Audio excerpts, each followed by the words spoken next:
vientre te conocí, y antes que nacieses te santifiqué, y te di por profeta a las naciones. Nótese que fue el propósito de Dios, el plan de Dios. Dios amó tanto a Israel, a su pueblo, que Dios conocía el tiempo duro, difícil que los hijos de Israel pasarían. Y Dios había preparado de antemano un predicador, un profeta, un anunciante de su palabra. Uno que pudiese exhortar al pueblo. Uno que fuese ungido por el Señor, enviado y capacitado por el Señor. Dios había separado de antemano, aún antes de que la situación adversa entre los hijos de Israel fuese a niveles críticos, ya Dios tenía un profeta que le anunciara al pueblo la palabra de Dios. Esto revela en primer lugar el amor de Dios hacia el pueblo. Porque si todavía hay predicadores, es porque Dios todavía nos ama. Si todavía hay palabra de Dios para nosotros, esto revela que Dios todavía nos ama. Aunque estemos quizás en desobediencia, aunque el hombre esté en pecado, en perdición, esto implica que todavía Dios nos ama y que Dios quiere bendecirnos. Amén. Esto revela el gran amor de Dios para con nosotros, que aún siendo pecadores, dice Cristo Jesús murió por nosotros. Esto revela su misericordia revela su amor, y su amor es, hermanos, incomparable. Por eso es que por amor fue que Dios envió al profeta Jeremías a hablarle a los hijos de Israel, separado, ungido y enviado. Y le dijo: todo lo que yo te diga tú hablarás, y donde yo te mande tú irás. ¿Cuántos alaban al Señor? Nótese que no era la palabra del hombre, sino la palabra de Dios en los labios del profeta Jeremías. No era cualquier predicador, era el predicador de Dios, el ungido de Dios. Sin embargo, este profeta, cuando Dios lo envía, dice que amaba tanto al Señor y amó tanto también a Israel, que lloraba por Israel. Dios amaba tanto a Israel, pero también el profeta Jeremías amaba tanto a su pueblo que también lloraba por Israel. Por eso es que los estudiosos de la palabra del Señor lo llaman el profeta llorón. No porque lloraba por sí mismo o por las cosas terribles que le hacían al profeta Jeremías o los desprecios que recibía de parte de los hijos de Israel. Lloraba porque él veía la condición espiritual de los hijos de Israel y cómo los hijos de Israel persistían en mantenerse en desobediencia y en la idolatría. Y el profeta lloraba tanto por ellos, en primer lugar porque los amaba, en segundo lugar porque sabía que los juicios de Dios son verdaderos.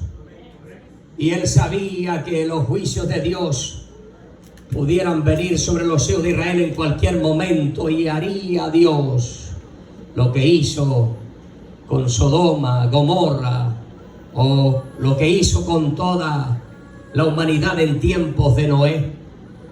El profeta conocía tanto a Dios que sabía que los juicios de Dios podían venir sobre la tierra en cualquier momento.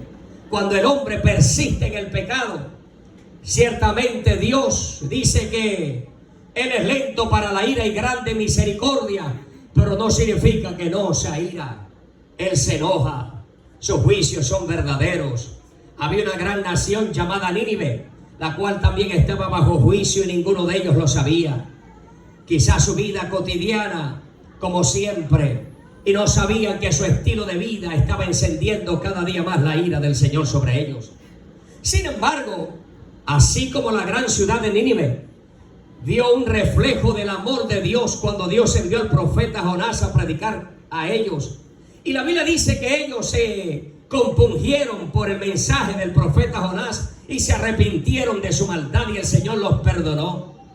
Aquí también vemos el amor de Dios reflejado a través del profeta Jeremías cuando Dios lo envía a los hijos de Israel para exhortarlos, a modo de que puedan tornarse nuevamente al Señor. Pero los hijos de Israel persistieron tanto en la desobediencia, persistieron tanto en la idolatría, persistieron tanto en su actitud de desobediencia, y el profeta Jeremías empieza a entristecerse, a llorar y a enfermarse. Escuche esto, como dice el profeta Jeremías: a causa de mi fuerte dolor, mi corazón desfallece en mí. He aquí voz el clamor de la hija de mi pueblo, que viene de la tierra lejana. ¿No está Jehová en Sión? ¿No está en ella su rey? ¿Por qué me hicieron airar con sus imágenes de talla, con vanidades ajenas? Pasó la siega, terminó el verano y nosotros no hemos sido salvos. Quebrantado estoy por el quebrantamiento de la hija de mi pueblo. Entenebrecido estoy, espanto me ha arrebatado. Escuche eso, el profeta Jeremías está en un estado de aflicción, de tristeza, de angustia, porque aunque fielmente trata de cumplir con el mandato de Dios, el oficio de profeta, aunque con todo su corazón desea ver el bien para su pueblo, él no ve que el pueblo se torne al Señor. Él no ve que el pueblo escucha el consejo y obedece y se tornan al Señor. Más bien todo lo contrario. Él ve que el pueblo persiste en la misma actitud, persiste en la maldad, persiste en la idolatría, aborrecen al profeta. El profeta se vuelve loco, está ahora en un estado de aflicción, su corazón desfallece. Quiero pensar que posiblemente hay en su corazón a lo mejor un estado de depresión, porque al ver que no hay ninguna reacción positiva del pueblo hacia el Señor, él se entristece, desfallece su corazón. Un buen predicador, pero no es efectivo. Una palabra de Dios, pero nadie la atiende. Un predicador ungido y enviado por el Señor, pero todos lo rechazan. Qué terrible condición del profeta. Un estado de angustia, depresión, de soledad, porque todos lo desprecian. Su mensaje es rechazado. Aunque él ama al pueblo, llora por el pueblo y empieza a cuestionar a Dios. No hay bálsamo en Galaad. No está en ella su rey. ¿Por qué me hicieron airar con sus imágenes de talla? Una serie de preguntas y no hay respuesta. ¿Cuántas situaciones pasamos nosotros donde hay tantas preguntas y no hay respuestas? Muchas cosas que quisiéramos saber, cuestionamos al Señor. Y a veces esa etapa o ese periodo de cuestionar a Dios puede ser un tiempo bastante prolongado.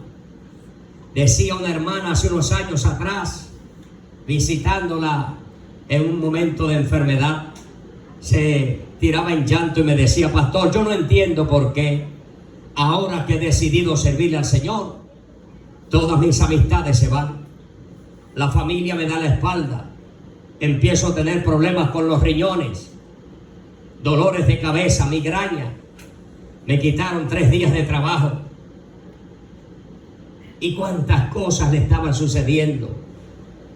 Y decía: desde el momento que decidí servirle al Señor, una serie de cosas trágicas que me están sucediendo. que muchas cosas pudiéramos nosotros cuestionar, las cuales no entendemos, no comprendemos. ¿Cómo es que el predicador más ungido, enviado por el Señor, es inefectivo? Todo predicador quisiera ser efectivo. Aquí los predicadores presentes sabrán que cuando uno predica, uno desea que el mensaje fuese bien recibido, que la iglesia lo reciba, que la iglesia lo atesore, que sea como la buena semilla que cae en buena tierra para que pueda dar buenos frutos. Todo predicador quisiera ser efectivo en lo que hace, predicar el mensaje de Dios y que el mensaje de Dios pueda llegar al corazón de las personas.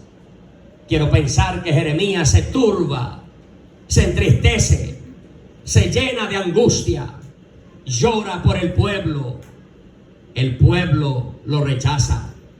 Sin embargo, en medio de tantas preguntas, el profeta cuestiona en el último verso 22 y dice: ¿no hay bálsamo en Galaad? Ciertamente el bálsamo abundaba en Galaad, porque era zona donde abundaban las especies aromáticas y los bálsamos curativos que cultivaban allí en Galaad. Pero él dice: no hay bálsamo en Galaad, no hay allí médico. ¿Por qué pues no hubo medicina para la hija de mi pueblo? Tantas preguntas que le hace el profeta al Señor. Y un día el Señor le contestó al profeta. A veces en nuestras etapas de confusión y de incertidumbre podemos cuestionar al Señor, y eso es válido. El Señor lo entiende. A veces este ser humano no logra entender los planes de Dios o lo que Dios está haciendo o cómo Dios se está moviendo. Para nosotros puede ser tiempo de confusión, puede ser tiempo de incertidumbre, pero Dios en su infinito amor y misericordia sabe perfectamente lo que está pasando y Él está en control. ¿Cuántos alaban al Señor? Él está en control. Sin embargo, el profeta recibe de Dios una respuesta. En el capítulo 18, después de cuestionar tanto, el profeta cuestiona al Señor. Un día el Señor le responde, capítulo 18, libro del profeta Jeremías, y le dice el Señor al profeta, palabra de Jehová que vino a Jeremías diciendo: levántate y vete a casa del alfarero, y allí te haré oír mis palabras. Y descendí a casa del alfarero, y aquí que él trabajaba sobre la rueda, y la vasija que hacía, la vasija de barro que él hacía, se echó a perder en su mano. Y volvió y la hizo otra vasija, según le pareció mejor hacerla. Entonces vino a mí palabra de Jehová diciendo: ¿no podré yo hacer de vosotros como este alfarero, oh casa de Israel? Dice Jehová. Dios le respondió al profeta, porque el profeta cuestionaba tanto al Señor, y él pensaba que Dios era el que no podía obrar en ellos, o no quería obrar en ellos. Él no entendía por qué se tarda tanto la misericordia de Dios para actuar. Él no entendía por qué se tarda tanto Dios para hacer que Israel se torne al Señor. Él no entendía por qué se tarda tanto. Como aquella anciana hace unos años atrás predicando en una iglesia, se me acercaba al oído y me decía: pastor, estoy orando por el único hijo que me queda. Dios me dio 2 hijos. El primero me lo mataron en las pandillas y en las drogas.